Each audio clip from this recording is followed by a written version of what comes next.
Good morning everyone. आज के इस वीडियो में हम कनक हिंदी व्याकरण एवं रचना का पाठ 1 भाषा, लिपि और व्याकरण का एक बार फिर से रिवीजन करेंगे। भाषा क्या होती है? जैसा कि मैंने आपको पिछले वीडियो में भी बताया था, एक दूसरे के मन की बात समझने और जानने का साधन भाषा कहलाता है। यानी जो बात मैं आपसे कह रही हूं और जो बात आप मेरी सुन रहे हैं वह सब क्या है? भाषा है। मेरे द्वारा कही गई कोई भी बात या आपके द्वारा कही गई कोई भी बात जब आप किसी दूसरे व्यक्ति को समझाते हैं या बताते हैं तो उस बात को समझाने का और बताने का जो तरीका है वह भाषा है।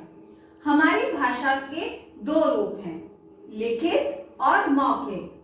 कुछ चीजें हम लिखित भाषा में समझते हैं और बताते हैं और कुछ बातों को हम मौखिक तौर पर बताते हैं। इस वीडियो के माध्यम से मैं आपको यह पाठ पढ़ा रही हूं तो मेरा पढ़ाना, मेरा बोलना मौखिक है, लेकिन बोर्ड पर लिख कर के पढ़ाना लिखित भाषा है।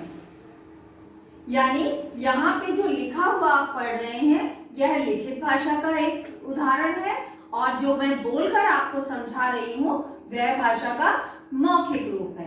तो भाषा क्या है? एक दूसरे के मन की बात समझने और जानने का साधन भाषा कहलाता है। भाषा के कितने रूप हैं? 2 रूप हैं, लिखित और मौखिक। इसके अलावा एक तीसरा रूप भी इसका होता है, वो क्या है? सांकेतिक।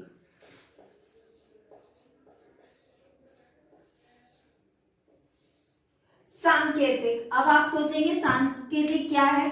सांकेतिक भाषा का मतलब होता है संकेतों के माध्यम से अपनी बात समझाना। जैसे ट्रैफिक हवलदार रोड पर खड़े होकर हाथ के इशारे से गाड़ियों को किस दिशा में जाना है यह समझाता है।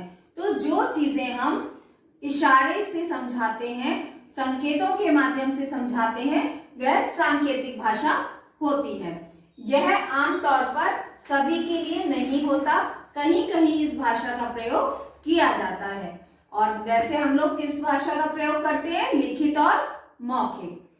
अब भाषा तो हमें समझ आ गई कि हम अपनी बात को एक दूसरे को समझाने और बताने के लिए, अपने विचारों को एक दूसरों तक पहुंचाने के लिए हमें भाषा की जरूरत है। लेकिन भाषा कैसे बनी? भाषा को लिखने का, बोलने का तरीका क्या होता है? वो होता है लिपि। यानी भाषा के लिखने का तरीका लिपि कहलाता है। जो भाषा हम बोल रहे हैं वो किस लिपि में लिखी गई है, इसी पर सब कुछ निर्भर करता है कि वो किस लिपि की भाषा है और आपको समझ में आ रही है। जैसे हिंदी की लिपि है देवनागरी, जो हम हिंदी बोलते या लिखते हैं वो देवनागरी लिपि है। अंग्रेजी की लिपि रोमन है, उर्दू की लिपि फारसी है, पंजाबी की लिपि गुरमुखी है। इसके अलावा और भी बहुत सारी भाषाएं हैं जिनकी लिपि अलग अलग होती है, यानी वो अलग अलग तरीके से लिखी जाती हैं। इन सभी भाषाओं को जो लिखने का तरीका है वही लिपि कहलाता है। मैं आपको हिंदी पढ़ा रही हूँ तो मेरी बोलने का जो तरीका है और जो मेरी लिपि है वो देवनागरी है।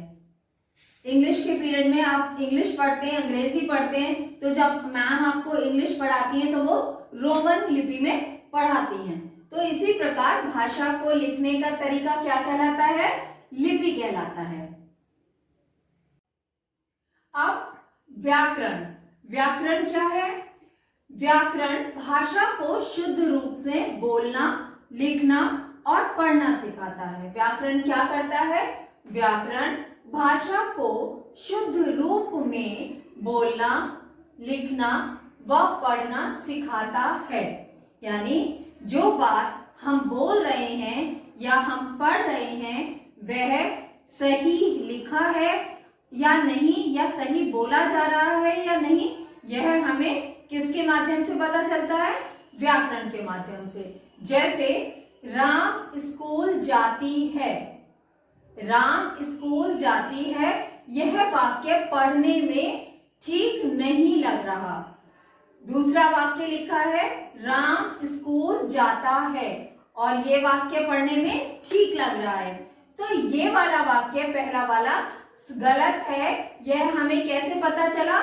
व्याकरण का सही ज्ञान होने के कारण हमें पता चला कि जब हम किसी पुरुष की बात करते हैं तो हम यहाँ पर जाता लिखते हैं, इसीलिए हमने पहचान लिया कि यह वाक्य गलत लिखा हुआ है और यह वाक्य सही लिखा हुआ है।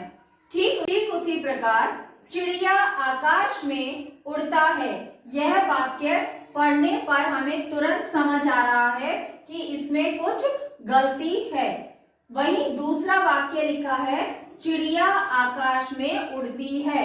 उड़ती है यानी कि यह वाक्य पढ़कर हमें यह अपने आप पर समझ आ गया कि यह वाक्य सही है और यह वाक्य गलत है। ये हमने कैसे जाना? व्याकरण के सही ज्ञान के लिए। बच्चों, हिंदी हमारी मातृभाषा है और मातृभाषा हम बड़े आसानी से बोल लेते हैं, लेकिन मातृभाषा को या किसी दूसरी भाषा को भी समझने के लिए हमें व्याकरण का ज्ञान होना आवश्यक है। इसीलिए भाषा लिखने के लिए लिपि और लिपि को सही रूप में लिखने के लिए व्याकरण, ये तीनों ही बहुत आवश्यक हैं। तो अपने विचारों और भावों को यानी कि अपनी बात को एक दूसरे को समझाने का तरीका भाषा कहलाता है। भाषा के कितने रूप हैं? 2 हैं, लेकिन एक रूप और उसमें हम लोग जोड़ते हैं जिसे हम सांकेतिक कहते हैं। वैसे हमारे कितने रूप होते हैं? 2 होते हैं, लिखित और मौखिक, लेकिन सांकेतिक भाषा भी हमें कहीं कहीं देखने को मिलती है। जो भाषा हम बोलते हैं उसे लिखने का तरीका क्या कहलाता है? सही ढंग क्या कहलाता है? लिपि कहलाता है। जैसे कि हिंदी की लिपि क्या है? देवनागरी है। उसी प्रकार अंग्रेजी की रोमन, पंजाबी की गुरमुखी, उर्दू की फारसी, ये सभी लिपियां हैं जिसमें इन भाषाओं को लिखा गया है। और जब हम भाषा को सही तौर पे पढ़ते हैं तो वह हमें कैसे पता चलता है? व्याकरण के माध्यम से। यानी व्याकरण क्या करता है? व्याकरण हमें भाषा का शुद्ध रूप में ज्ञान कराता है। उसे सही तरीके से लिखना, बोलना, पढ़ना, यह सब हम किससे जान पाते हैं? व्याकरण के माध्यम से। अब हम इस पाठ की रीडिंग एक बार बुक से फिर से करेंगे और इस पाठ को एक बार फिर से अच्छी तरह समझेंगे। पाठ 1 भाषा। यहाँ इसमें एक चित्र के माध्यम से भाषा क्या है यह बताया गया है। जैसे कि स्टेशन पे खड़े हुए यह लोग कुछ ना कुछ कार्य कर रहे हैं। यहाँ एक व्यक्ति कुली को पैसे दे रहा है। यहाँ बैठे हुए लोग आपस में एक दूसरे से बातें कर रहे हैं। ट्रेन में लोग चढ़ रहे हैं और यहाँ पर गार्ड खड़ा हुआ हरी झंडी दिखा रहा है। यहाँ बुक स्टॉल पर भी एक व्यक्ति किताबें बेच रहा है और यहाँ पर 2 लोग खड़े हुए हैं जो कि उससे किताबें खरीद रहे हैं। यहाँ पर ये सभी लोग अपने मन की बात, अपने मन के विचार एक दूसरे को भाषा के माध्यम से ही पहुँचा पा रहे हैं। यानी भाषा क्या है? भाषा एक दूसरे के विचारों और भावों को जानने का साधन है। एक दूसरे के मन की बात को समझने और जानने का साधन भाषा है। भाषा को 3 प्रकार से समझ सकते हैं, संकेत से, बोलकर और लिखकर। जैसा कि यहाँ इस चित्र में भी ये तीनों ही भाषाओं का प्रयोग दिखाया गया है। जैसे कि यहाँ गार्ड हाथ से इस हरी झंडे को हिलाकर ट्रेन के चलने का संकेत दे रहा है। यहाँ पर यह व्यक्ति कुली को रुपए दे रहा है। यहाँ पर एक दूसरे की तरफ देख करके कुछ बातें की जा रही हैं इशारे से और यहाँ पर बोल करके बात की जा रही है। यहाँ ऊपर लिखे हुए नंबर, टाइम और इस दुकान के ऊपर लिखा नाम, ये सभी लिखित भाषा के रूप हैं। तो इस चित्र के माध्यम से आप समझ सकते हैं कि भाषा को हम कितने रूपों में बोल सकते हैं। 3 रूपों में समझ सकते हैं, बोल सकते हैं। एक, बोलकर, लिखकर और संकेतों के माध्यम से। एक दूसरे के मन की बात समझने का साधन क्या है? भाषा है। भाषा को कितने प्रकार से समझ सकते हैं? संकेत से, बोलकर और लिखकर। इसके अलावा मैंने आपको आज के वीडियो में लिपि और व्याकरण के विषय में भी पढ़ाया, जो भाषा के ही एक रूप हैं। तो सभी बच्चे इस वीडियो को बहुत ध्यान से देखेंगे और इस वीडियो के साथ जो असाइनमेंट आपको भेजा जाएगा उसे अपनी हिंदी रिवीजन कॉपी नंबर 3 में साफ और अच्छी हैंडराइटिंग में लिखेंगे। Thank you.